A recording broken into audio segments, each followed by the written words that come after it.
About tired of this early topic proposal. I don't even know what to do. I wish somebody could come and help me. Christian's gonna be coming soon to play soccer. Ready to go play soccer? No, not even close. I've got to have this early topic proposal finished by morning, and I haven't even started. Well, what's the problem? Okay, see, for Matt Landris, I've got to have this short paper. It's from my research paper. It's called an early topic proposal. Okay, yeah. And it's got to have 7 items. And you've got to come up with a finalized question, and a thesis statement, and a whole bunch of other points, but I don't even know where to start. Well, Nick, I took Comp 2 last semester with Matt Landris, and I have the video on my flash drive that I think will really help you out. Can we please watch it? Yeah, let's watch it.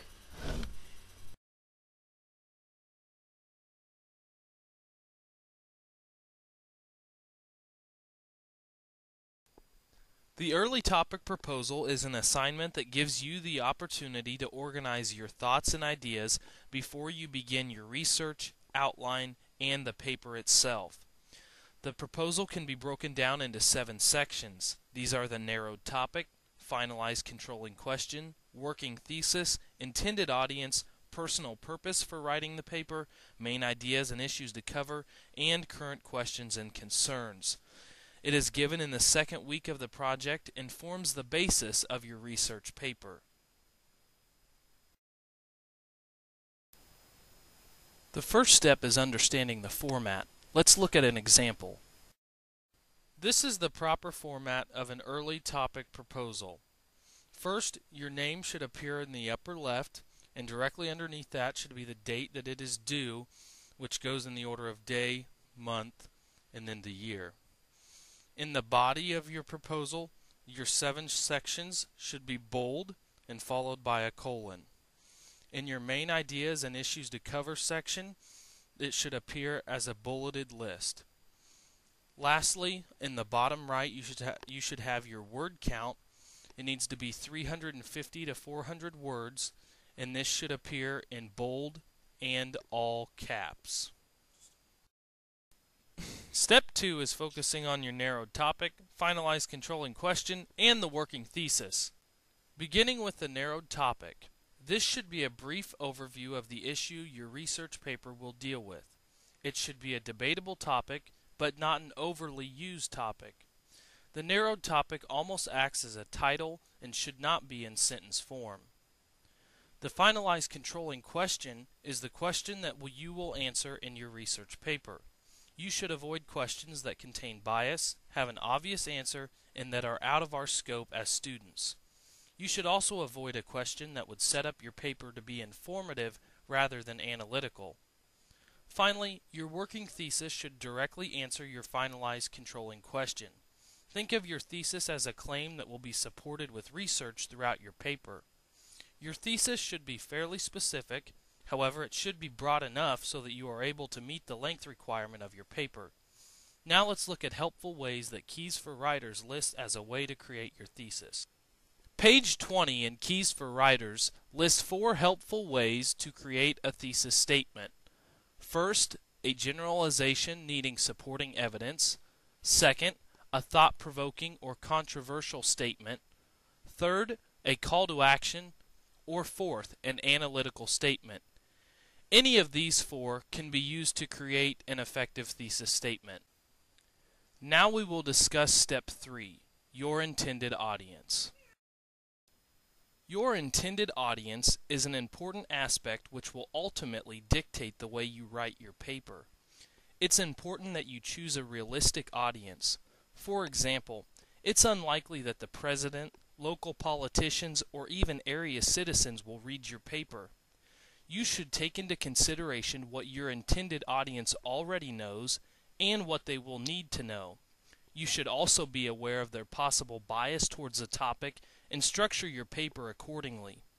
Ideally, your intended audience will be interested in your topic and be able to utilize your findings. Step 4. Your personal purpose for writing the paper.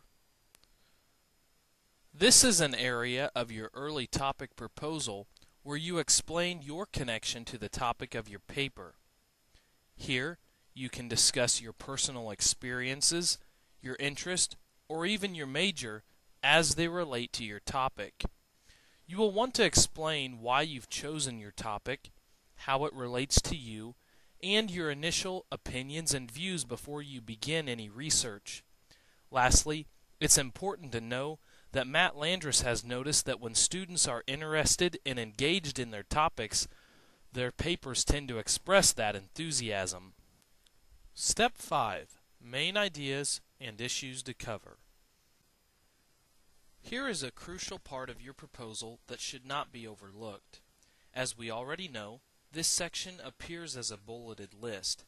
Each bulleted item needs to highlight an area that you feel should be discussed within your paper. You may find it helpful to interview someone and see what they would expect to see in your particular paper. Some possible issues are background and history on your topic, opposing viewpoints, and proposed solutions. What exactly appears in this section will ultimately depend on your narrowed topic. And lastly, Step 6. Current questions and/or concerns about the project. This final section of your proposal is a chance for you to list any uncertainties that you have about your project. Common concerns may be how you will find your research sources, the organization of your paper, or how to use your sources in combination with your own voice. By writing these questions down, you can then meet with Matt later to discuss them. Now that we've finished analyzing each part of the early topic proposal, we'd like to provide you with some additional resources from the Keys for Writers booklet. The following page numbers will be helpful when working on this assignment. Starting with finding the right topic, you should look at pages 29 through 34. Your finalized controlling question and thesis development is then discussed on pages 18 through 22. Intended audience is dealt with on pages 8 and 9, and then you can also look at appealing to your audience on pages 59 through 61. Lastly, the general overview on research paper starts on page 97 and ends on 103. So did that video help at all, Nick? Heck yes it did, Christian. It helped me find a narrow topic, helped me find a finalized controlling question, a working thesis, an intended audience, a personal purpose for writing the paper. I got main ideas and issues to cover, and as of right now, I have no questions or concerns at all. That is what I needed to get my paper right on track. Thank you a lot, Christian. Oh, you're welcome. Now get those 350 to 400 words done, and let's go play soccer.